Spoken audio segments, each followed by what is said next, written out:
नमस्कार मंडळी, मी अतिशा लाड राजश्री मराठीमध्ये तुम्हा सगळ्यांचं स्वागत करते. चिकी चिकी बुबुम बुम हा सिनेमा 28 फेब्रुवारीला आपल्या भेटीला येतोय. खरं तर असा एकही व्यक्ती नाही ज्यांनी या गाण्यावर डान्स नाही केला आणि आता ही सगळी मंडळी आपल्याला हसवायला रेडी झाली आहे. खरं तर ही टॅगलाईनच इतकी भारी आहे आणि हे कलाकारही इतके भारी आहेत. एकमेकांची नोकझोक ना इथे सुरू झाली आहे. सो मला अजून जाणून घ्यायचं की काय काय किस्से घडलेत शूटिंगच्या वेळेला. अरे थँक्यू सो मच. खूप स्वागत सगळ्यांचं. कसे आहात? चिकी चिकी बुबुम बुम एकदम सध्या एकदम चिकी चिकी बुबुम बुम आहोत सगळे. पण जेव्हा आपण म्हणजे हास्यजत्रेचे कलाकार आहेत सगळे आणि इतकी मोठी स्टारकास्ट आहे, जेव्हा आपण इन अँड आउट सगळ्यांना ओळखत असतो ना, सगळ्यांचे आपल्याला सगळ्या गोष्टी माहीत असतात. शूटिंगच्या वेळेला आता सावत्याचं मस्त टाळ्या वाजून स्वागत करणार होतो आपण परत करूया. म्हणजे तुझ्यावर हा प्रँक करायचा होता पण आमचा प्रँक फसला. काय म्हणजे याच्या मागचं काय गोष्ट आहे? अगं शूटिंगच्या दरम्यान म्हणजे मुळात आम्ही अख्खं 25 रात्र आम्ही सलग शूट केलं आहे. 7 ते 7ची शिफ्ट असायची. म्हणजे जनरली आत्तापर्यंत मला माहिती नाही इतर कोणी केले असतील, पण मी तरी आत्तापर्यंत 1-2 रात्र 3 रात्र 4 रात्र असं केलं आहे. पण सलग 25 रात्र शूट मी तरी पहिल्यांदा केलं आहे. आणि ती एक म्हणजे या प्रोसेसमध्ये येण्यासाठी ना आम्ही एक 4 दिवस आधीपासून जरा सुरुवात केली होती की आधी 2 वाजता झोपलो, मग 4 वाजता झोपलो, मग 6 वाजता झोपलो, सगळी टीम तिकडे येऊन. सो नंतर आमचं ते टाईम सर्कल चेंज झालं. सो आधी असं वाटलं की सावत्याचं एकट्याचं टायमिंग ते चेंज झालं नाही आहे, पण कारण सीन शूट सुरू म्हणजे सीनचा सेटअप सगळा झाला, फक्त ते मला ॲक्शन बोलणं बाकी असायचं, पण सावत्या सेटवर नसायचा. आणि हे 1 दिवस झालं, 2 दिवस झालं, नंतर 3ऱ्या दिवसापासून सेटवरच्या सगळ्या माणसांना माहिती होतं.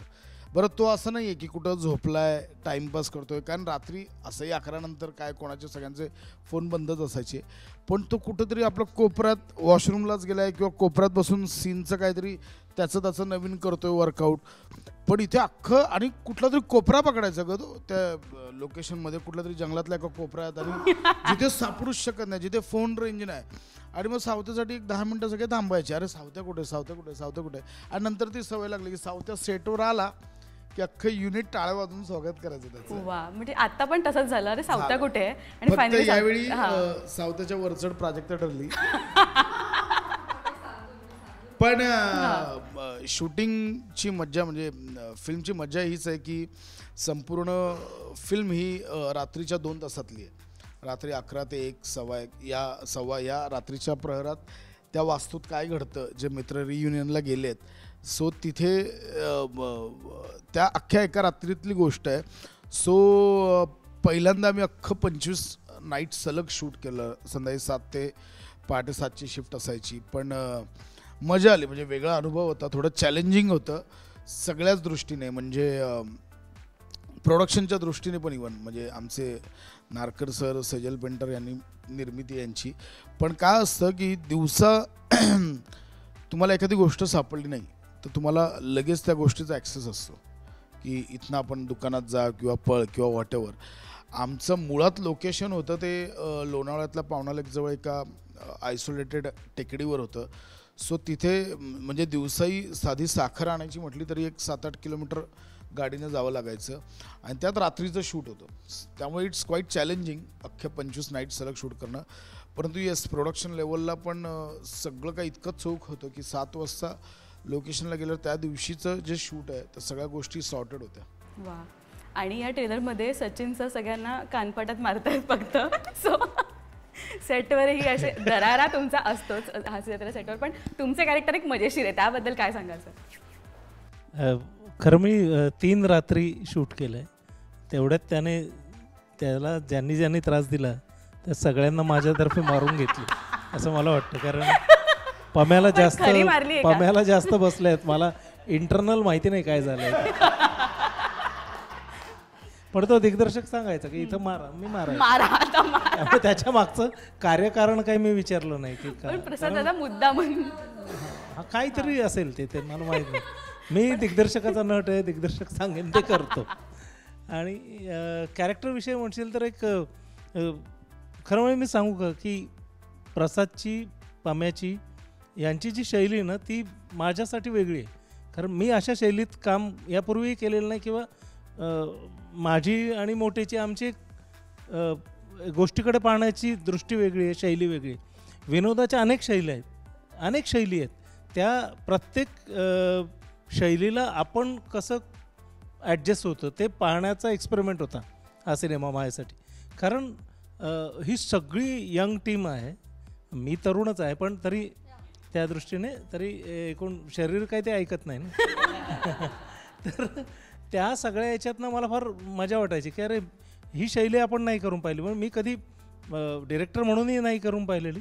इतकं स्लॅपस्टिक आणि ज्याला आपण ना थोडंसं वैचित्र्य असलेलं कथानक आहे. याच्यातला मूडसुद्धा ना अनप्रेडिक्टेबल मूड्स आहे त्याच्यात. आणि 2 तासासाठी आलेली ती कॅरेक्टर्स ज्यांचा हेतू आज येऊन छान रिलॅक्स व्हायचं असा आहे आणि त्यांच्या त्या मूळ हेतूलाच तडा जातो. काहीतरी घडतं तिथं असं की त्यांना सतत धावपळ म्हणजे धावपळीतनं शांतता मिळावी म्हणून आलेली लोक परत धावपळ सुरू करतात. आणि त्या धावपळीला कारणीभूत जे घटक आहेत त्यातला एक घटक म्हणजे मी आणि माझी फॅमिली. तर त्यामुळे ना त्यांची स्टाईल खूप गमतीशीर आहे. तुम्ही ट्रेलर पाहिला असेल तर तुम्हाला जाणवेल की याच्यात नुसती धावपळ आहे. म्हणजे काहीतरी घडतंय, कुठनं तरी काहीतरी लपवायला जात आहेत आणि ते लपवल्यासारखं वाटतं तेवढ्यात कोणीतरी येतं आणि परत धावपळ सुरू होते. ही या सिनेमाची सतत घडणारी गंमत आहे. आणि प्रत्येक वेळी लपवालपवीत काय कल्पकता आहे ही उत्सुकता आहे प्रेक्षकांसाठी पण आणि सगळ्यांसाठी. त्यामुळे ना या सिनेमाकडे थोडं वेगळ्या दृष्टीने वेगळ्या पद्धतीचा विनोद म्हणून पाहिलं पाहिजे आपण सगळ्यांनी, असं मला तिथं काम करतानाही वाटलं. आणि माझं कॅरेक्टर म्हणशील तर एक असं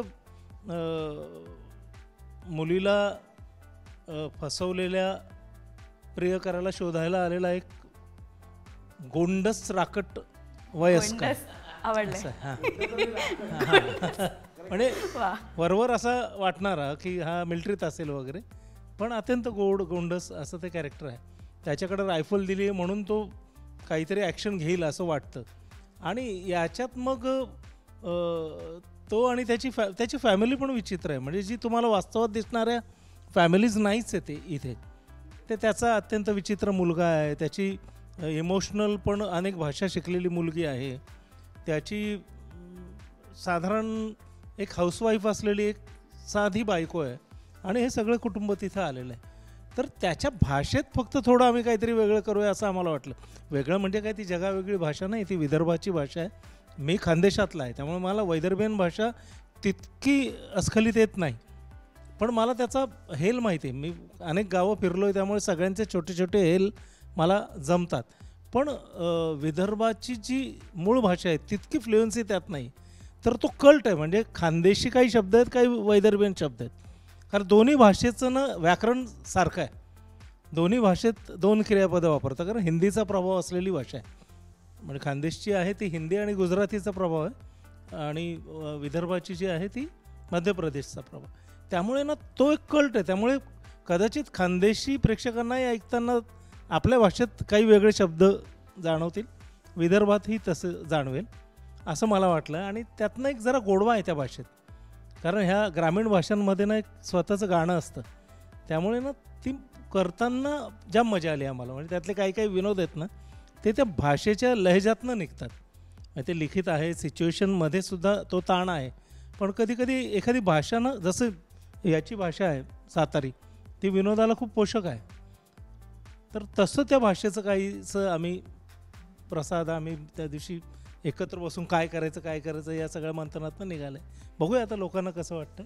म्हणजे मला याचं संपूर्ण क्रेडिट मी आणि प्रथमेश सचिन सरांना देऊ. कारण शूट चालू व्हायच्या आधी जे आम्ही काही वर्कशॉप केले त्या वर्कशॉपमध्ये म्हणजे इथेच सरांचा तो एक्सपिरियन्स दिसतो की प्रसाद एक कॅरेक्टर कडक डेव्हलप झालं आहे पण याला जर भाषेची गंमत आली तर त्याला अजून छान लहेजा येईल, सो अजून गंमत येईल. सो ते कॅरेक्टर आबादान नावाचं कॅरेक्टर आहे सरांचं, ते वैदर्भीय भाषेत करूया हा सरांचं सजेशन होतं. आणि ते फिल्ममध्ये एवढं कमाल वर्क झालं आहे की म्हणजे आम्ही सगळेच हास्यचित्रातले कलाकार म्हणा किंवा सरांनी अजून बरीच कलाकार घडवलेत, सगळेच त्यांना सर का म्हणतो हे तुम्हाला सिनेमात दिसेल की ज्यावेळी त्यांचा चंग चालू होतोय ते सरांनी धुमाकूळ घातलाय त्या चंगमध्ये. म्हणजे इतक्या अपेक्षा वाढवून ठेवतो ना नंतर आहे मला. पण पिक्चर बघताना आमचं असं होणार आहे की हा आता थोडंसं आपण इकडे तिकडे बघूया, पण नाही असं काहीतरी मिस होईल.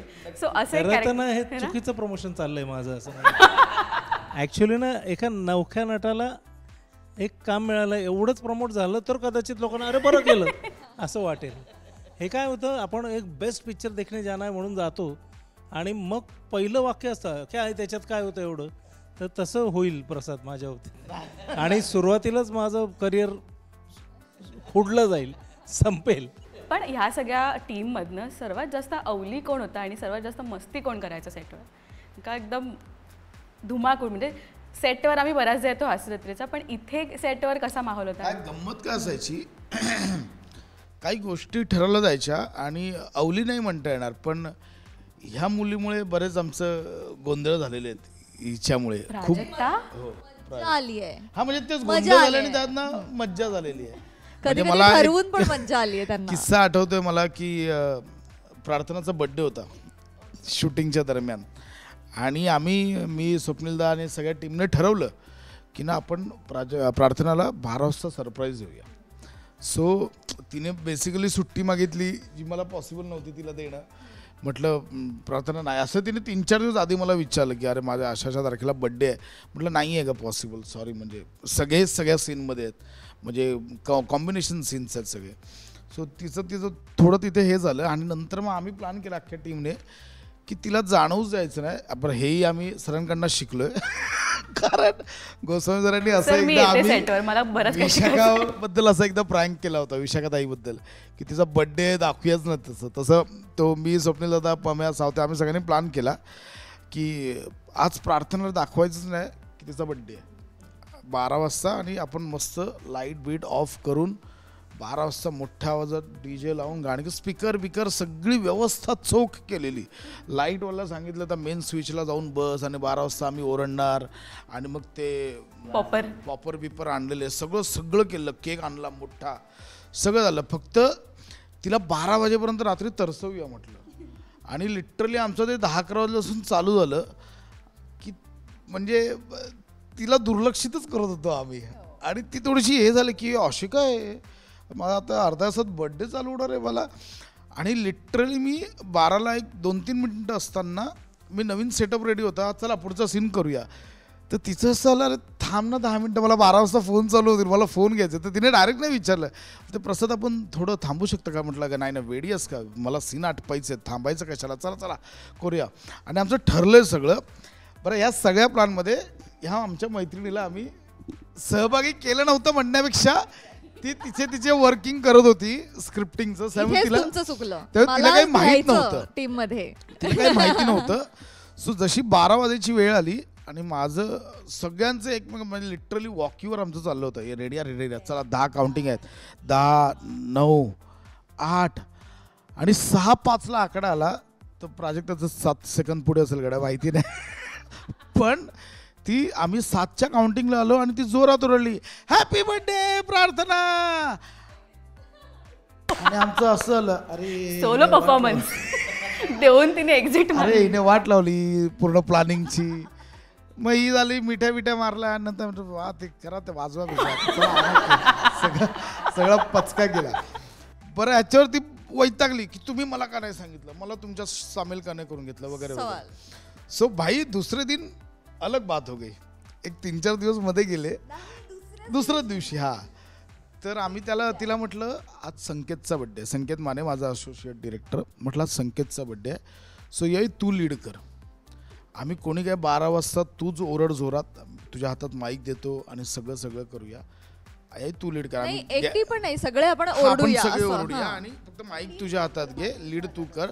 आमची चूक झाली, काल सांगितलं ना संकेतचं. ह्या सगळ्यात रोहित होता ना. बरं, हा माझा सांगुलपणा की मी यांच्यावर विश्वास ठेवला. हिने विश्वास ठेवला आणि सेम झालं. 12ला 10 सेकंद बाकी होते आणि मी आणि स्वप्नीलदा आणि पम्या सावते वगैरे तिला खुणवतोय प्राजक्ता 10, 9, 8, 7, 6 आणि 12 वाजले तशी ती जोरात ओरडली हॅपी बर्थडे संकेत. आणि कोणीही ओरडलं नाही, आम्ही कोणीच नाही ओरडलो. संकेत बोला काय हॅपी बर्थडे, तर तिला असं वाटलं काहीतरी करतात, ती पुन्हा ओरडली संकेत हॅपी बर्थडे. तर संकेत बोला माझं नाही आहे बर्थडे, तू का. वाव.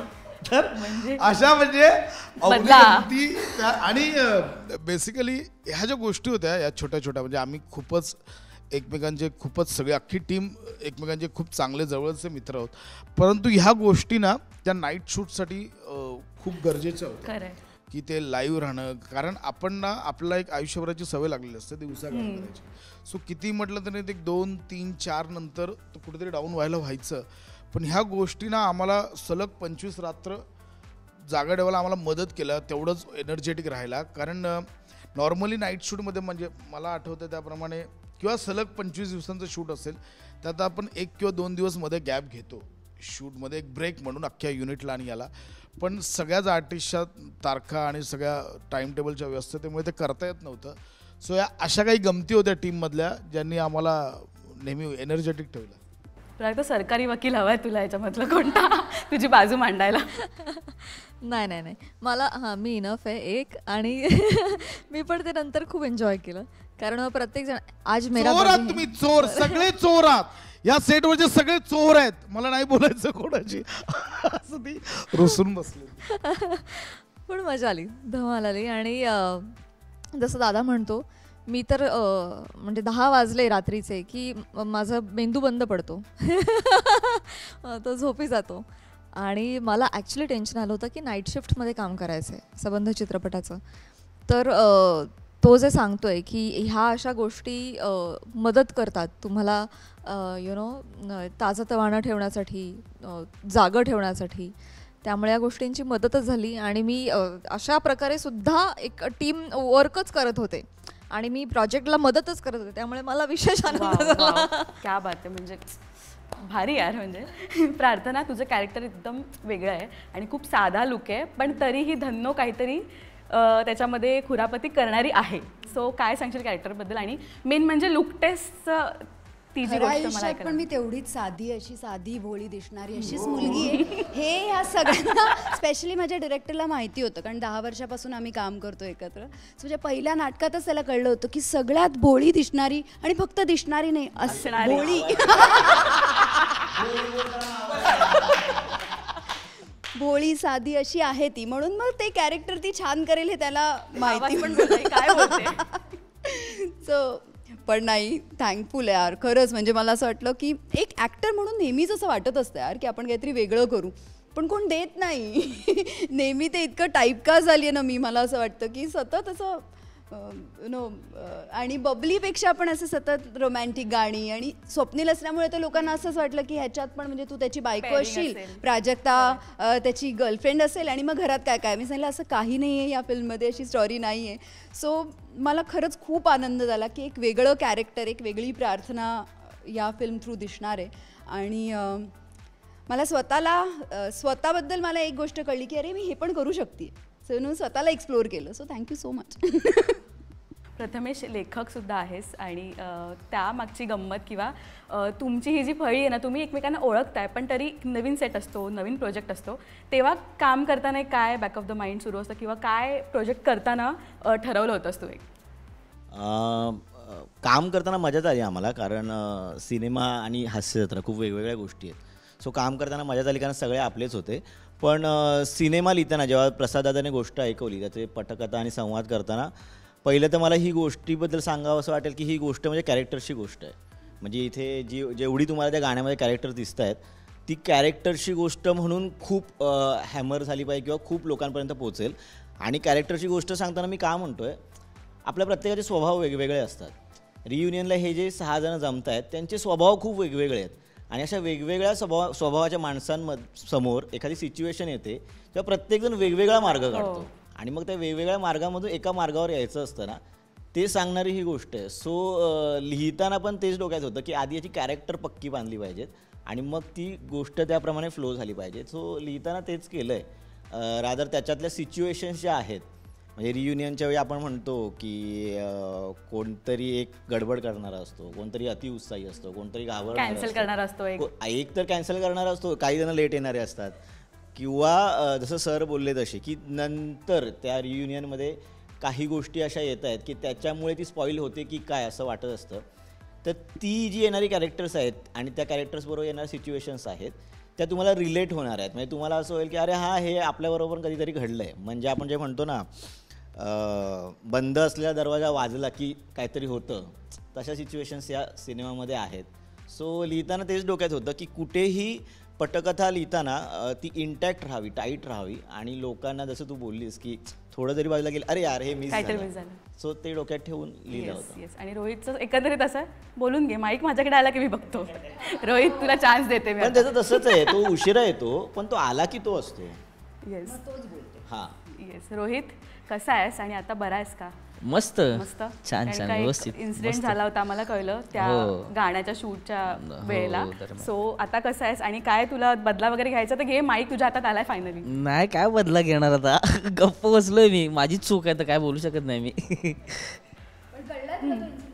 काय नाही मी सांगणार मी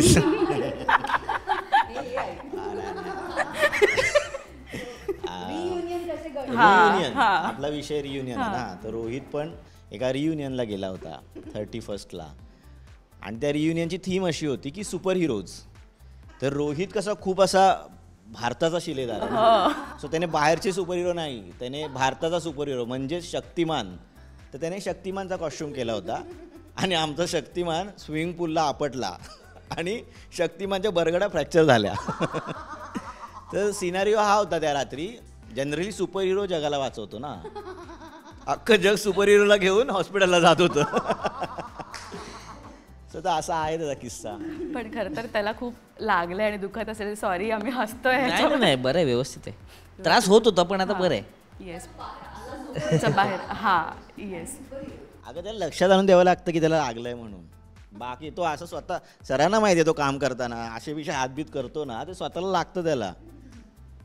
रोहित कॅरेक्टरबद्दल काय सांगशील? किती युनिक आणि इंटरेस्टिंग आहे तुझं कॅरेक्टर. इंटरेस्टिंग आहे खरंच. कॅरेक्टरचं नावच माझ्या टुमदेव असं आहे. बरं ते नाव असण्याची पण एक गंमत आहे. खरं तर प्राजक्ताने तिच्या कॅरेक्टरचं नाव रावी असं ठेवलं होतं. तर तिचं काहीतरी नावरस नाव की पत्रिकेतलं नाव रावी आहे. तर अशीच विषय चालला होता. ती म्हटली की मला पत्रिकेतलं नाव रावी आहे. मग ती सगळ्यांना विचारायला लागली कोणाचं काय कोणाचं काय. तर मी आईला फोन करून विचारलं माझं काय नाव आहे का, मला लक्षात नव्हतं. तर आई म्हणली आपल्याकडे काय माहिती नाही, लक्ष्मीबाई दगडाबाई वगैरे नाव असायची. तसं माझं नाव होतं टुमदेव.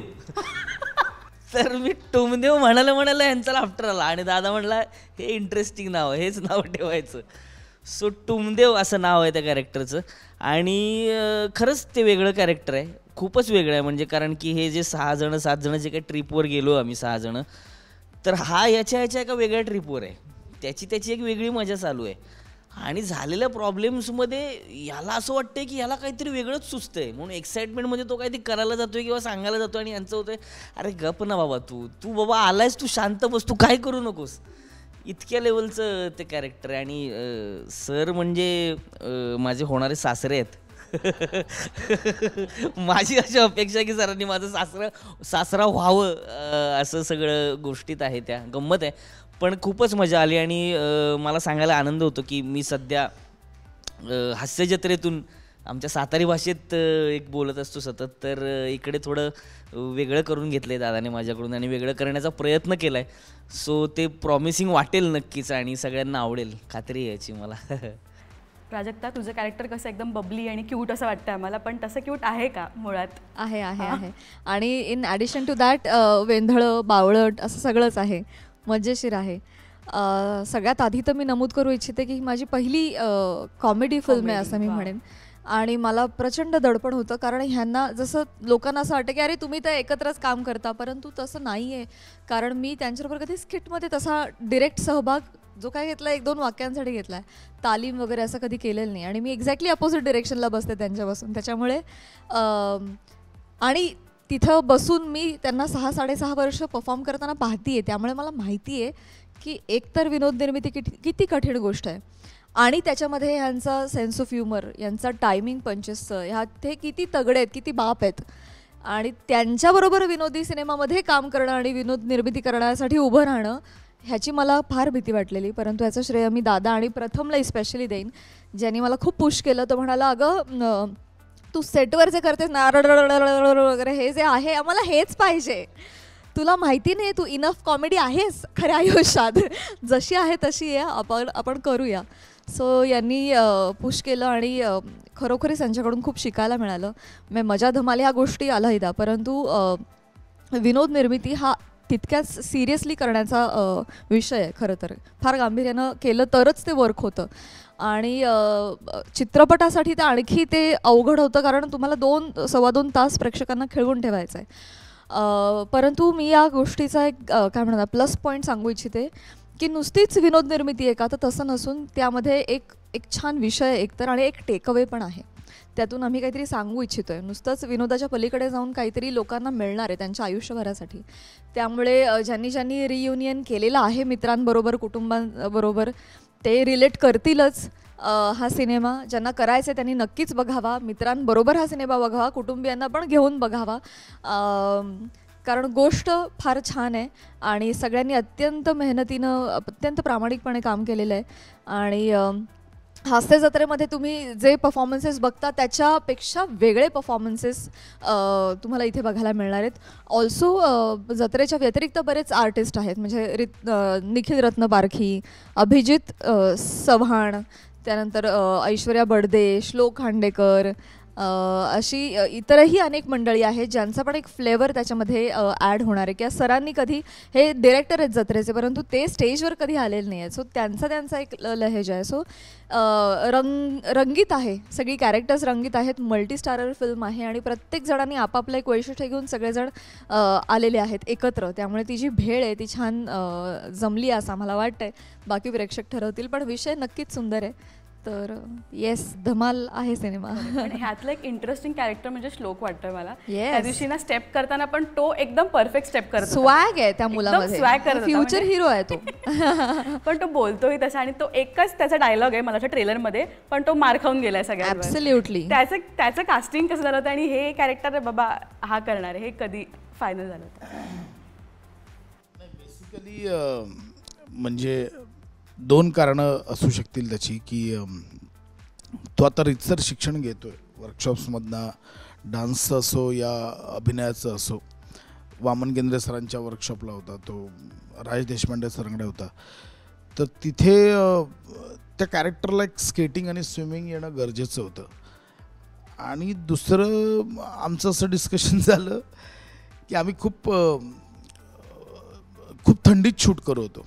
डिसेंबर-जानेवारीचा तो महिना होता आणि त्यातही लोणावळ्यात त्या पावनालेकच्या ठिकाणी एका टेकडीवर ते लोकेशन होतं जिथे झाडं बिडं नव्हती, त्यामुळे वारा पण खूप फनाफन असा सुरू होता. सो माझं असं झालं की एकतर एवढ्या थंडीत ते सलग 5-6 दिवस आउटडोर शूट कोण तयार होईल. आणि मुळात श्लोकला स्केटिंग आणि ह्या गोष्टी दोन्ही येत होत्या. दुसरी गोष्ट त्या स्विमिंग पूलमधला एक सिक्वेन्स आहे त्याचा आणि स्वप्नीलदाचा. सो आम्ही खूप प्रयत्न केला की त्या स्विमिंग पूलचं पाणी कसं गरम करता येईल. आम्ही ती एक मशीन पण इंदोरवरनं मागवत होतो, पण नेमका काहीतरी स्ट्राईक सुरू झाला आणि ती मशीन रस्त्यातच अडकली, ती काय आली नाही. मध्य प्रदेशमध्ये कुठेतरी तो स्ट्राईक सुरू झाला आणि शेवटी मग म्हणजे प्रोडक्शनचं म्हणणं होतं की तो आपण VFX करूया किंवा मुंबईत दुसऱ्या लोकेशनवर आपण चीट करूया. पण मी म्हटलं मला ऑर्गॅनिक हवं, मला इथलं हवं, मला ते काही लिमिटेशन्स नको आहेत. सो स्वप्नीलदा बोला भाई तेरे को मागताना चल करते. तर मला त्या दिवशी एकदा असं जाणवलं की बरं झालं श्लोकचं कास्टिंग मी केलं आहे, कारण दुसरे कुठले पालक स्वतःच्या 7-8 वर्षाच्या मुलाला आता थंड पाण्यात उतरायला परवानगी दिली असती मला माहिती नाही. परंतु या निमित्ताने मी श्लोक, स्वप्नीलदा, आमचा DOP, वैभव आणि श्री आमचे प्रोडक्शनवाले, प्रमोद बनसोडे, सगळ्यांचंच आभार मानेन की त्या थंड पाण्यात, बर्फासारखं थंड पाणी आणि त्यात मरणाची थंडी, मरणाचा वारा, त्या ह्याच्यात त्यांनी 5-1 तास मला वाटतं त्या पाण्यात शूट केलं आणि तो सीन माझ्या हातात आला जो खूप गरजेचा होता मला. बट श्लोक म्हणा किंवा हास्य जत्रेतले माझे आमचे सगळेच मित्रमैत्रिणी म्हणा किंवा सर म्हणा, हे यासाठी त्या फिल्ममध्ये नाही आहेत की ते माझे मित्र आहेत किंवा ते हास्य जत्रेतले आहेत किंवा काय. तर ते या फिल्ममध्ये यासाठी आहेत की ते प्रत्येकजण त्या कॅरेक्टरला जात आहेत. म्हणजे ते सगळेच उत्तम अभिनेते आणि ते त्या कॅरेक्टरला जात आहेत म्हणून ते या सिनेमात आहेत. आणि दुसरी गोष्ट म्हणजे जसं प्रथमेशने सांगितलं की ही एक कॅरेक्टरची गोष्ट आहे. म्हणजे कॅरेक्टर, मी या स्कूलमधला आहे किंवा आम्हाला सरही बऱ्याच वेळा सांगत असतात, म्हणजे लिखाणापासून सरांनी बऱ्याच वेळा सांगितलं आहे की अशा ते लिखाण करताना पण जर एक कोणतरी नॉर्मल नवरा असेल तर त्या नवऱ्याला काहीतरी प्रोफेशन द्या, तो पोस्टमन असेल, तो मास्तर असेल, तर त्यातलेही विनोद आपल्याला सापडतात. सो मी या स्कूलमधल्या म्हणजे बघ ना तू, मी मागे एका ठिकाणी म्हटलं होतं की आपल्याला जय आवडला, वीरू आवडला, बसंती आवडली, ठाकूर आवडला, गब्बर आवडला आणि मग आपल्याला शोले आवडला. तर ते कॅरेक्टर्स आधी आवडले, आपल्याला गलगले आवडले, आपला दुसरा तो भरतदादांचा मास्तर नंतर त्यानंतर आपल्याला सई आवडलं. सो मला म्हणजे मी या स्कूलमधलं की कॅरेक्टर्स ज्यावेळी लोकांना आवडतात त्यावेळी ती कलाकृती आवडते. त्याप्रमाणे इथल्या जवळजवळ 17-18 आर्टिस्ट या सिनेमात आहेत. प्रत्येकाचं एक वेगळं कॅरेक्टर आहे. म्हणजे आता 6 जणांच्या पोस्टरवरचे म्हणशील ना की 6 मित्र, पण त्या 6 जणांचं एक वेगळं कॅरेक्टर आहे. मीन्स प्रथमेश ह्या ग्रुपमधला असा आहे की जो एक भित्रास असा असतो पूर्ण ग्रुपमध्ये, ज्याला खूप पुढे करायचं असतं पण तो खूप घाबरतोय. किंवा प्रार्थना अशी आहे की जी काहीतरी करून गोंधळ घालते आणि पूर्ण सिच्युएशनची वाट लावते. प्राजक्ताचं कॅरेक्टर असं आहे की एक जिच्याकडे पहिल्यापासून खूप पुढे करायचं आहे, मी याच्यातनं बाहेर करते, मी येते, पण ज्यावेळी ॲक्च्युअल वेळ येते त्यावेळी तिच्याकडनं काही घडत नाही. किंवा सावत्याचं कॅरेक्टर याच्यातलं असं आहे की एक जण ग्रुपमध्ये असा असतो की अरे हा खूप त्रास देतो पण तो लागतो, म्हणजे ह्याने मागची खूप वाट लावलेली पण त्याला बोलवा यार, त्याच्याशिवाय मजा येत नाही. किंवा माझं एक कॅरेक्टर असं आहे की ज्यांना एक सुरुवातीपासून एक राजकारण, लिडरशिप याच्यात इंटरेस्ट असतो, तसा तो एक युवा नेता आहे. किंवा स्वप्नीलदाचं कॅरेक्टर असं आहे की एक जण ग्रुपमध्ये असा असतो की हा नको रे, हा नकोच आपल्याला, पण तो येतो, तो नको असतो पण तो तिथे येतो आणि मग ती एक ऑकवर्ड सिच्युएशन होते.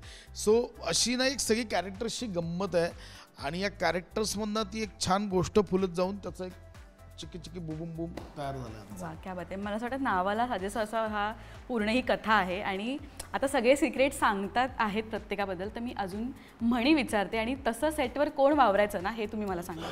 ठीक आहे. आग लगे बस्ती में अपुन अपने मस्ती में, असं कोण? सर्वांमध्ये रोहित. हा व्हिडिओ म्हणजे युद्ध पातळीवर का चालू होतं ग, नाईट शूट असल्यामुळे युद्ध पातळीवर काम चालू होतं आणि सगळं व्हायचं. आणि सावत्या कुठे आहे, अरे सावत्या कुठे, सावत्याला बोलवा. आल्यानंतर सॉरी काय, रेडी असं काहीतरी होईल ना. हा दादा, काय रे दादा, हा चल ना. म्हणजे मी इथेच होतो, तुम्ही फिरायला गेला होता असं. वा, पण तू झळकतोयस आज पूर्ण व्हिडिओमध्ये बघ, म्हणजे तुझी चर्चा होते ती भारी आहे. यापेक्षा भारी प्रमोशन काय असू शकतं. ओके, कर नाही त्याला डर कशाला. म्हणजे तो व्यक्ती, म्हणजे उलटं करूया आपण ह्याला, तो सगळं काही करायचा पण तो असा वावरायचा की हा मी काहीच नाही केलं किंवा काय. असं मला वाटतं आमचे प्रोडक्शनवालेच असतात. हा, म्हणजे आम्ही ते थोडं डिवाइड करून घेतलं होतं की सेजलताई आणि अजून एक आमचे प्रोडक्शनवाले होते ते, आणि श्री आणि वैभव असे 4 जण एकूण होते प्रोडक्शनवाले. सो वैभव आणि श्री हे दिवसभर सगळं सांभाळायचे. म्हणजे आम्ही 7ला ज्यावेळी पॅकअप करायचो सकाळी, त्यावेळी वैभव आणि श्री सेटवर यायचे आणि ज्यावेळी संध्याकाळी 7ला आम्ही परत जायचो तेव्हा वैभव आणि श्री झोपायला जायचे. सो तो आम्ही 2 शिफ्ट असं डिवाइड करून घेतल्या, पण तेच आम्ही सगळं करून ठेवलं आहे, तर ते बिंदास झोपायला जायचं. वा, बरं. आता एक प्रत्येक शूटिंगच्या वेळेला ना आपल्याला प्रत्येक वेळी वेगवेगळी सिच्युएशन येते. कधी कधी कठीण, आता तुम्ही रात्री शूट केलं आहे तर बऱ्याच गोष्टी ॲक्सेसिबल नसतील, तर इकडे आड तिकडे विहीर अशी सिच्युएशन झाली होती का सेटवर शूटिंगच्या वेळेला?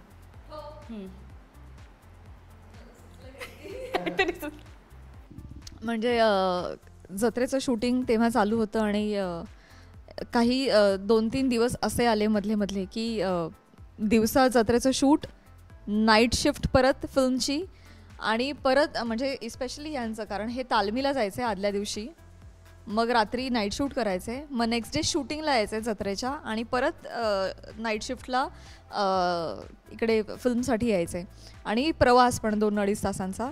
आणि कधी कधी जत्रेचं शूट पण तसं आमच्या हातातलं नाही आहे, कारण तिथे पण काही टेक्निकल गोष्टी किंवा काही अडचणी येतात, तांत्रिक बाबींमुळे उशीर होतो.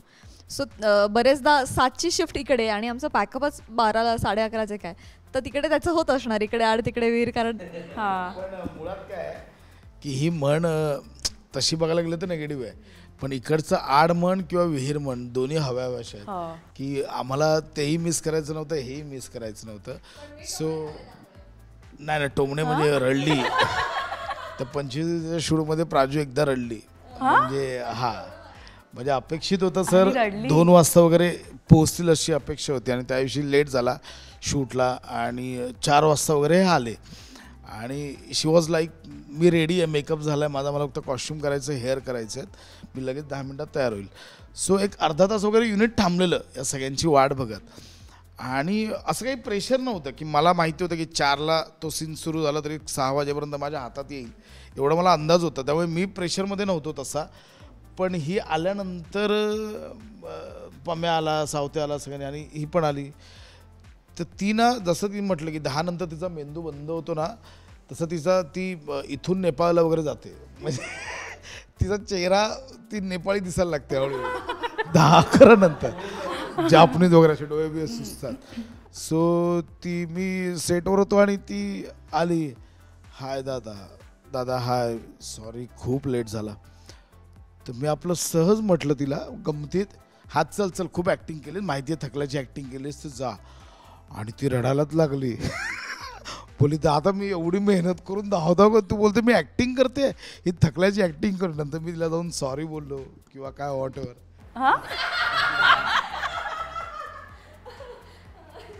तिला ते पण लक्षात आहे, सॉरी. पण अशी एकदा सिच्युएशन झाली होती माझी, इकडे आड विहीर असं नाही म्हणता येणार, सेम एक झालेलं असं की तुझ्या सिच्युएशन विषयी काय मी माझं सांगते. माझं असं झालं इकडे आड तिकडे विहीर, कारण इकडे जत्रेचं पण शूट करायचं आणि फिल्मचं पण शूट सांभाळायचं. ॲज अन ॲक्टर म्हणून दोन्ही प्रोजेक्ट्स आपण घेतलेत, स्वीकारलेत आणि आपल्याला माहिती आहे की आपण अशा पद्धतीनं रिक्वेस्ट दोन्हीकडे केलेल्या आहेत की इकडे लवकर सोडा आणि तिकडे उशिरा बोलवा. परंतु दोन्हीकडे गोष्टी हाताबाहेर जाऊ शकतात गेल्या, त्यामुळे मध्ये आपलं सँडविच होतं. त्यामुळे माझं झालं इकडे आड तिकडे विहीर असं मी म्हणेन. इकडे आड तिकडे विहीर ना ह्याचं झालं असेल एकदा, तेच ते आम्ही त्याच मुद्द्यावर येत होतो. त्याचं झालं असेल की एकदा काय आलं, म्हणजे मुळात सगळं प्री प्लॅन होतं आणि मी थँक्स म्हणेन माझ्या हस्तात्रेच्या कुटुंबाला की त्यांनी खूप लेवलला ॲडजस्ट केलं मला त्या फिल्मसाठी, शूटिंगसाठी आणि संपूर्ण टीमलाच जे फिल्ममध्ये होते. तर एके दिवशी ना मलाच दया आली सर, मलाच दया आली की यार मी खूपच यांच्याशी क्रूरपणे वागतोय, इस्पेशली सावत्या, पम्या, वनी, प्राजू, की म्हटलं हे यार इकडनं जात आहे तिकडे शूट करतात. मलाच एक दिवस असं वाटलं की नाही हे खूप क्रूअल आहे. सो मी यांना एके दिवशी सकाळी फोन केला 6-7ला की तुम्ही आज नका येऊ, सगळ्यांनी आराम करा घरी, मी ते स्वप्नीलदाचं वगैरे आम्ही आहोत, प्रार्थना मी आमच्या तिघांचं सीन करतो, तुम्ही सगळ्यांनी आराम करा, पण प्लीज संध्याकाळी 7ला या, दिवसभर आराम करा, तुम्ही एक 4 वाजता निघा, 7ला या. तर मी एक चांगुलपणा दाखवला ना त्यावेळी. तर पम्या आला आणि सावत्या काय फोन उचला ना त्यावेळी सेम. तर माझी ना जरा चिडचिड झाली, म्हणजे 7ला एक 6:30ला येणं अपेक्षित आहे. म्हटलं पम्या काय यार, मी स्वतःहून तुम्हाला सुट्टी दिली, तुम्हाला सावत्या कुठे फोन न उचलत आहे. हा दादा सावत्या येतोय. हे 7 वाजता झालं सर. आणि पम्याचं मरण असं झालं, पम्याचं नुकतंच बोलणं झालं 7ची शिफ्ट आणि लोणावळा 1:45ला, आणि पम्याचं नुकतंच सावत्यासोबत बोलणं झालं. सावत्या संध्याकाळी 7 वाजता विरले पार्लेमध्ये होता. कुठे? पार्ल्यात होता, पार्ल्यात. सो पम्याचं असेल आता दादाला काय सांगू, सावत्या पार्ल्यात आता. सो ती एक सिच्युएशन पम्याची झालेली, इकडे आड तिकडे विहीर, की बरं तोही जेन्युइन ठिकाणीच अडकलेला आहे का, गाडीमुळेच तो लिटरली अडकलेला. तर पम्याचं असं झालं की दादाला सांगता पण येणार नाही, ते पण अजून निघालं नाही तिकडून. म्हणजे लोणावळा आणि पार्ला म्हणजे 2 वेगळी टोकं. वाव. बरं, एका माळेचे मणी कोण आहेत? एका म्हणजे आता सपोज ह्याने काहीतरी चूक केली आणि त्याला परत साथ देणारे एक असतील, एका माळेचे मणी असे कोण? मी आणि दादा. हे माझ्या लेट बद्दल चाललंय, दादा माझा दादा आहे तिकडे पण. मगाचपासून रोहित असा होता, ऐकतोय. ओके बोल तू रोहित, बोल. एवढंच पुढचा प्रोजेक्ट करायचा आहे. एका माळ्याच्या मनीनं आम्ही सगळेच होतो, म्हणजे सावत्या, प्राजक्ता, मी, ही सर पण, आमच्या सरांना पण घेतो. कारण 2 सीनमध्ये जेव्हा गॅप मिळायचा तेव्हा हा ते सगळं सेटअप वगैरे लावायचा ना, आणि मग त्याला असं वाटायचं की अरे एवढ्या वेळा आर्टिस्ट बसले, त्यांना चहा विचारा किंवा काय. आम्ही बसले नसायचो, आम्ही आमचे गेम खेळत असायचो, सरांशी गप्पा मारत असायचो. एकदा काय आलं, आम्ही पत्ते खेळत होतो आणि खूप वेळ बाहेर सेटअप लागत होता. तर त्याला विचारायला असं झालं की ते बाबा 2 तास बसवले त्यांना, रात्रीचं शूट ना, कोणी 2 तास झोप काढेल किंवा काय. तर तो बिचारा आला बघायला एक काळजीपोटी, तर आतमध्ये एक वातावरण असं होतं, मी असं दरवाजा आत गेलो, अरे ते पिकनिकच चालली आहे, मी उगाच बाहेर काळजी करतोय असं झालं मला की यार माझे आर्टिस्ट बिचारे रात्री 2 वाजता काय करत असतील, झोपायत असेल. म्हणून मी आपलं दरवाजा उघडून त्या रूममध्ये गेलो, तर तिकडे प्रॉपर माहोल होता, पत्ते चाललेले, रवा केक होता, त्यानंतर ते लेमन टी होता, असं प्रॉपर पार्टीचा माहोल होता. काय अरे सगळे मला बघून असे स्टॉप झाले. ये तू पण असं काहीतरी म्हटलं काय नाही चला कंटिन्यू, राहू दे ओके आता तुम्ही चला करा. येस. प्रार्थना, तुला म्हणजे इथे आम्ही शूट करतो एका फिल्मचं, दुसऱ्या ठिकाणी फिल्म सुरूच आहे, तुला असं एक वातावरण असेल ना साधारण सेटवर की हे सगळे आहेत तर मजा यायची. कारण ना मी नवीन होते, म्हणजे त्यातल्या त्यात स्वप्नीलनी पण या सगळ्यांवर काम नाही केलंय, पण तो ओळखत होता. मी अगदीच नवीन होते, प्रसादला प्राजक्ताला ओळखत होते, पण ह्यांना मी ॲक्च्युली सेटवर भेटले तेव्हा फर्स्ट टाइम भेटले, म्हणजे लुक टेस्टला भेटलो तेव्हा. सो तसं कोणाबद्दलही मला काहीच माहिती नव्हतं, पण तिथे जाऊन त्यामुळे सगळ्यांचे किस्से ना वेगवेगळे, आणि मग ते मला सांगा ना हे काय, मग ते सगळे किस्से आम्ही रात्रभर डिस्कस करायचो. आणि मला तेव्हा या सगळ्यांचे नेचर आणि कळलं, आणि ती मला इतकी मजा येत होती ना. कारण वनी, स्पेशली वनीला मी अदरवाईज बघितलेली वनी, आणि तिथे सेटवरची वनी म्हणजे ती इतकी अशी खूपच काय म्हणतो आपण त्याला, चुणचुणीत, राईट इज दी वर्ड, जाते. शी इज खोडकर तर आहेच, पण अशी नेहमी ऍक्टिव्ह असते, अशी बबली चुलबुली, की म्हणजे तिला बघून असं वाटणार की मे बी ती अशी शांत असेल, पण शी इज व्हेरी ऍक्टिव्ह आणि अशी नेहमी सगळीकडे अशी असते. सो असे सगळ्यांचे कॅरेक्टर्स, म्हणजे इवन टुमदेव, म्हणजे जे त्याचं कॅरेक्टर आहे टुमदेव, खरा तो तसाच आहे. मला तर त्याचं नाव रोहित असं वाटतच नाही, तो टुमदेवच वाटतो. त्या फिल्मच्या शूटिंग पासून प्राजक्ता आणि त्या एकमेकांना टुमदेव आणि रावीज म्हणतो. हो. सो इवन पम्याबद्दल मी म्हणेन, पम्या रायटर आहे, सो त्याला ऑफकोर्स त्यांनी ते कॅरेक्टर घडवलं होतं जे माझं लिहिलेलं आहे. सो काही गोष्टी त्याला हव्या होत्या ह्या अशाच झाल्या पाहिजे, आणि त्या मे बी तशा नाही व्हायच्या, की मग त्याचं आणि माझं डिस्कशन की नाही हे असं नाही. सो मला त्याच्यातनं कळलं की ॲक्टर म्हणून, रायटर म्हणून तो काय आहे. सो हे सगळे कॅरेक्टर्स मला बिहाइंड द कॅमेरा कसे वागतात, कसे वावरतात हे कळलं, आणि ते सगळे कमाल आहे. त्यामुळे आता आय थिंक माझी पण त्यांच्याशी मैत्री झाली आहे. आणि म्हणून जेव्हा मी त्यांना मी भेटते का, आता मी जेव्हा महाराष्ट्राची हास्यचित्र ह्याच्यात बघते ते व्हिडिओ, तेव्हा मी रिलेट करते, because now I know them personally. वा क्या बात आहे, किती क्यूट होतं हे. सो मज्जा येणार आहे, कारण ट्रेलरमध्ये आमची भूक भागली नाही आहे, आता रिलीजची वाट बघतोय. हे सगळे कलाकार तुम्ही लाडके आहातच, आणि तुम्हाला बघायला नेहमीच मजा येते, ह्यावेळी मजा येणार आहे. तर प्रेक्षकांना सांगायची गरज नाही आहे, पण एक आपलं कर्तव्य म्हणून आपण अपील करूयात. सो 28 फेब्रुवारीला टाळ्या ह्याच्यासाठी वाजवते, कारण 1-2 वेळा मी चुकलो तारीख सांगताना, म्हणून 28 फेब्रुवारीला नारकर अँड एंटरटेनमेंट यांची निर्मिती असलेला चिकी चिकी बुम बुम हा आमचा सिनेमा महाराष्ट्रात, संपूर्ण भारतात आणि संपूर्ण जगभरात प्रदर्शित होतोय. आजपर्यंत आमच्या सगळ्याच कलाकृतींवर तुम्ही भरभरून प्रेम केलं आहे. सो ह्याही कलाकृतीवर तुम्ही तेवढंच प्रेम कराल आणि खूप छान रिस्पॉन्स द्याल याची आशा बाळगत नाही, याची खात्री आहे. त्यामुळे नक्की बघा 28 फेब्रुवारीपासून. क्या बात आहे. आणि तुम्हा सगळ्यांना खूप शुभेच्छा. खूप मजा येणार आहे मला तर बघताना, आणि सगळ्यांनी मित्रांना घेऊन जा, कारण का रियुनियन तिथेही होऊ देत ना थिएटरमध्ये. थँक्यू सो मच आणि ऑल द बेस्ट सगळ्यांना. Thank you so much. थँक्यू.